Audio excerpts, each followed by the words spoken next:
दोस्तों आज हम म्यूचुअल फंड की 3 ऐसी गलतियों के बारे में बात करेंगे जो कि हम सभी म्यूचुअल फंड को बाय करते वक्त करते हैं और अनजाने में हम एक गलत म्यूचुअल फंड को बाय कर लेते हैं। तो इस वीडियो को पूरा एंड तक देखिएगा क्योंकि ये वीडियो आपको हेल्प करेगी एक अच्छा म्यूचुअल फंड चूज करने में और आप वो गलती ना करें कोई भी म्यूचुअल फंड बाय करते वक्त। इसलिए इस वीडियो को पूरा एंड तक देखिएगा और अगर अब तक आपने चैनल को सब्सक्राइब नहीं किया है तो आप बहुत कुछ मिस कर रहे हो, क्योंकि मैं ऐसी ही इंफॉर्मेटिव वीडियोस म्यूचुअल फंड से रिलेटेड, स्टॉक मार्केट से रिलेटेड आपके लिए लेकर आता रहता हूं। आप उन्हें इस चैनल पर जाकर प्लेलिस्ट में जाकर एक्सेस कर सकते हो, देख सकते हो, अपनी नॉलेज को बढ़ा सकते हो, इन्वेस्टमेंट को एनहांस कर सकते हो। तो फटाफट से नीचे दिए गए सब्सक्राइब के बटन को दबाकर चैनल को सब्सक्राइब कर लीजिए और बेल आइकन को जरूर दबा लीजिएगा ताकि जब भी कोई ऐसी इंफॉर्मेटिव वीडियो मैं लेकर आऊं तो आप तक नोटिफिकेशन पहुंच जाए और आप उस वीडियो का फायदा उठा सकें। तो नमस्कार दोस्तों, मेरा नाम है ललित, आप देख रहे हैं फाइनेंशियल ज्ञान। चलिए वीडियो को स्टार्ट करते हैं।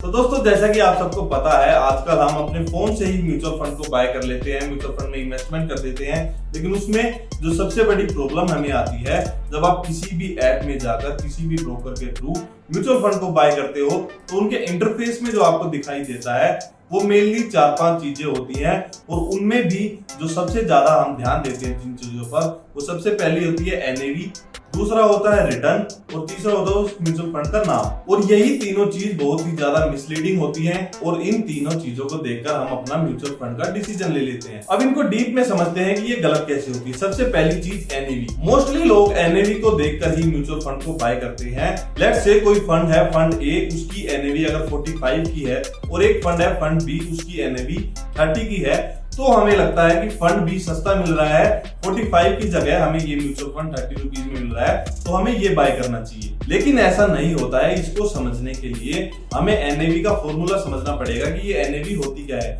वैसे तो एनएवी का फॉर्मूला ये होता है, लेकिन इसको अगर आप इजी वे में समझना चाहो तो एनएवी का मतलब होता है टोटल म्यूचुअल फंड की जो होल्डिंग्स है। लेट्स से 500 करोड़ रुपए की म्यूचुअल फंड ने एसेट्स खरीद रखे हैं, कोई शेयर खरीद रखे हैं, कोई डिबेंचर खरीद रखे हैं, 500 करोड़ की उसके पास होल्डिंग्स है और उस म्यूचुअल फंड ने अपनी 500 करोड़ ही यूनिट्स बना रखी है। यानी जब आप होल्डिंग्स को यूनिट से डिवाइड करते हो तो 1 रुपए की उसकी एनएवी आ जाती है। अब जब भी जो होल्डिंग्स उसने शेयर्स वगैरह बाय कर रखे हो, शेयर्स का प्राइस जब बढ़ता है तो उस एनएवी का भी प्राइस बढ़ जाता है। तो लेट्स से वो एनएवी 1 रुपए की जगह कल को 2 की हो जाएगी, 3 की हो जाएगी। लेकिन इसको आप ये समझिए कि उस फंड की जो एनएवी है वो 1 रुपए की आ गई। अब वही लेट्स से दूसरी कंपनी का म्यूचुअल फंड है, सेम चीजें उसने भी बाय कर रखी है, उतनी ही वही शेयर उसने बाय कर रखे हैं, 500 करोड़ की उसकी भी होल्डिंग्स है। लेकिन उसने जो अपनी यूनिट्स बनाई कि जो मैं लोगों को यूनिट्स दूंगा वो सिर्फ 50 करोड़ बनाई, तो उसकी सिर्फ 50 करोड़ यूनिट्स है। तो जब आप 500 करोड़ की होल्डिंग्स को 50 करोड़ से डिवाइड करोगे तो उसकी एनएवी निकल कर आएगी 10 रुपए की। अब यहाँ पर हम गलती कर बैठते हैं, सेम चीजें इस म्यूचुअल फंड के पास है और सेम ही इसके पास है, लेकिन इसकी यूनिट्स इसने ज्यादा क्रिएट कर रखी है, जिसकी वजह से लगता है हमें कि ये तो हमें 1 रुपए में मिल रहा है और इसकी यूनिट्स क्योंकि इसने कम क्रिएट कर रखी है तो हमें लगता है कि ये 10 रुपए का हमें मिल रहा है, महंगा मिल रहा है। लेकिन ऐसा नहीं है। एनएवी के ऊपर देखकर आपको डिसीजन नहीं लेना चाहिए। आपको देखना चाहिए कि उस म्यूचुअल फंड ने कहां होल्डिंग्स कर रखी है, क्या क्या उसने बाय कर रखा है जिससे वो रिटर्न बना रहा है, उस फंड का मैनेजर कौन है, पास्ट रिटर्न्स कैसे हैं, वो किस सेक्टर में ऑपरेट करता है, कौन सा वो फंड है, ये सब देख के हमें डिसीजन लेना चाहिए। तो एनएवी को देखकर कभी भी म्यूचुअल फंड का डिसीजन हमें नहीं लेना चाहिए।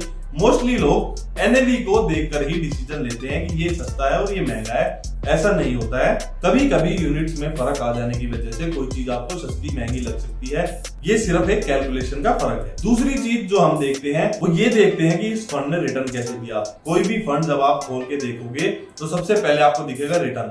तो लोग क्या करते हैं, उसमें देखते हैं कि यार इस म्यूचुअल फंड ने तो पिछले साल में 70% रिटर्न दे दिया, 80% रिटर्न दे दिया या 30% रिटर्न दे दिया। तो वो जो रिटर्न आपको दिखता है वो पास्ट रिटर्न होता है क्योंकि मार्केट पिछले साल गिर गई थी, वहां से अगर आप उस रिटर्न को देखोगे तो एक साल का रिटर्न हर म्यूचुअल फंड का अच्छा ही दिखेगा। अब हो सकता है आप किसी इक्विटी म्यूचुअल फंड को देख रहे हो तो उसका रिटर्न आपको बेटर दिखेगा, और वहीं अगर आप उसको कंपेयर कर रहे हो किसी डेट म्यूचुअल फंड से तो उसका रिटर्न आपको कम दिखेगा। लेकिन इन दोनों म्यूचुअल फंड्स की दोनों कैटेगरी ही अलग है, एक इक्विटी म्यूचुअल फंड में इन्वेस्ट करता है, एक डेट फंड में इन्वेस्ट करता है, तो उनको आप कंपेयर नहीं कर सकते। और इस चीज से हमें यह सीखना चाहिए कि जो रिटर्न्स हमें दिखते हैं वो पास्ट रिटर्न्स होते हैं, 1 साल का, 3 साल का, 5 साल का, जो उसने पिछले टर्म में रिटर्न दिया है वो पास्ट रिटर्न होता है। ऐसा नहीं है कि फ्यूचर में भी आपको वो वही रिटर्न देगा। तो बहुत सारे लोग पास्ट रिटर्न को देखकर ऐसा अज्यूम कर लेते हैं कि ये जो इसने रिटर्न दिया है अगले 1 साल में भी यही रिटर्न देगा। तो आप कभी भी पास्ट रिटर्न्स को देखकर अपने म्यूचुअल फंड का डिसीजन मत लीजिएगा, क्योंकि ऐसा जरूरी नहीं है फ्यूचर में भी वो ऐसे ही रिटर्न दे। उसकी बजाय आपको देखना चाहिए कि वो म्यूचुअल फंड इन्वेस्ट कहाँ करता है, उसकी कैटेगरी क्या है, इक्विटी है, डेट है, इक्विटी में भी वो कौन सा फंड है, फ्लेक्सी कैप फंड है, मल्टी कैप फंड है या कोई सेक्टोरल फंड है, ये सब हमें देख के एक म्यूचुअल फंड को चूज करना चाहिए।